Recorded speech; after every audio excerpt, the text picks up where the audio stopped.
Hi friends, welcome to my channel. ఈరోజు మీకు గోంగూర chicken pulao చేస్తున్నానండి. ఇది ఎలా చేసుకోవాలో ఇప్పుడు చూద్దాం. గోంగూరని క్లీన్ చేసుకొని పెట్టుకోవాలి. ఒక ప్యాన్ పెట్టుకొని ఆ ప్యాన్లో వేడి చేసుకోవాలి. ఇది కుక్ చేసుకోవాలి. మూత పెట్టుకొని కుక్ చేసుకోవాలి. దగ్గరికి అయ్యే వరకు, కొంచెం పచ్చివాసన పోయేంత వరకు కుక్ చేసుకోవాలి.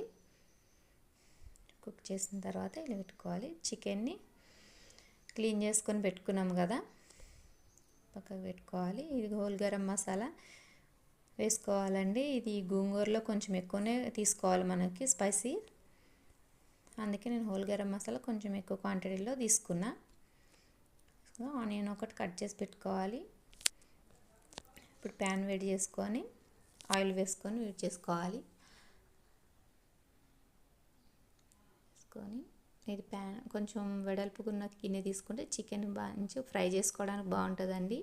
ఇందులోనే ఒక స్పూన్ నెయ్యి వేసుకోవాలి. నెయ్యి వేసుకొని హోల్ గరం మసాలా వేసుకొని వేయించుకోవాలి. గోంగూర పుల్లగా ఉంటుంది కాబట్టి నేను క్వాంటిటీ కొంచెం ఎక్కువ తీసుకుంటున్నా. మసాలాలు కొంచెం తక్కువ తినేటోళ్ళు తక్కువ తీసుకోండి. ఇప్పుడు పచ్చిమిర్చి వేసుకోవాలండి. పచ్చిమిర్చి వేసుకొని వేయించుకోవాలి. పెద్ద సైజులో కట్ చేసుకొని ఉల్లిపాయ ఒకటి కట్ చేసుకొని వేసుకోండి. ఆనియన్ కూడా వేసుకుంటే ఆనియన్ కొంచెం లైట్గా వేగితే సరిపోతుంది, ఎక్కువ వేగిన అవసరం లేదు. వేసుకొని ఇందులోనే కొంచెం అల్లం వెల్లుల్లి పేస్ట్ కూడా వేసుకోవాలి. పచ్చివాసన పోయేంత వరకు వేయించుకోవాలండి. వేయించుకొని ఇందులో మనం క్లీన్ చేసి పెట్టుకున్న చికెన్ ఉంది కదా, ఇది కొంచెం అరోమా వచ్చే వరకు వేయించుకొని ఆ చికెన్ని ఇందులో వేసుకొని కుక్ చేసుకోవాలి. కొంచెం పసుపు వేసుకొని చికెన్ వేసుకోవాలి. ఇప్పుడు చికెన్ వేసుకొని కుక్ చేసుకోవాలండి. ఇందులో వాటర్ పోయేంత వరకు వేయించుకోవాలి చికెన్ని. చికెన్ వేగితేనే టేస్ట్ బాగుంటుంది, కొంచెం వాటర్ ఉంటే బాగోదు, అందుకే వాటర్ పోయేంత వరకు వేయించుకోవాలి. ఇందులో సాల్ట్ వేసుకొని మూత పెట్టి వేయించుకోవాలి. వేగిపోయిందండి, ఆనియన్ బయటకు వచ్చింది కదా.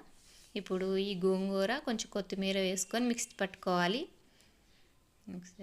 ఇందులోనే కొంచెం చిల్లీ పౌడర్ కూడా వేసుకోవాలి. చెప్తున్నా కదా, కొంచెం గోంగూరలో స్పైసీ ఎక్కువ ఉండాలి, చికెన్కి చాలా టేస్ట్ ఉంటుంది. ఒక టమాటా కూడా కట్ చేసుకొని వేసుకున్నాను. మిక్స్ చేసుకున్న గోంగూర వేసుకోవాలి. ఇందులో వేసుకొని కొంచెం ఇది కూడా ఆయిల్లో వేయించుకుంటేనే టేస్ట్ బాగుంటుంది. ఏదైనా సరే ఆయిల్లో మనం ఫ్రై చేసుకుంటేనే ఏ కర్రీ అయినా టేస్ట్ ఉంటుందండి. ఇందులో ధనియా పొడి, జీలకర్ర పొడి, గరం మసాలా ఈ 3 వేసుకొని కలుపుకోవాలి. ఇవి కూడా కొంచెం ఎక్కువనే వేసాను, ఎందుకంటే కొంచెం టేస్ట్ బాగుంటుంది. పులుపుకి కరెక్ట్ కారం ఉంటేనే సరిపోతుంది. ధనియా పౌడర్ వేసుకొని పక్కకి వాటర్ వేడి చేసుకుంటున్నానండి. ఈ వాటరు వేసుకొని ఇందులో వేసుకోవాలి. సేమ్ మనం ఎప్పుడు ఎలా వేసుకుంటాం, 1 గ్లాస్ రైస్కి 2 గ్లాసులు వాటర్ వేసుకోవాలి.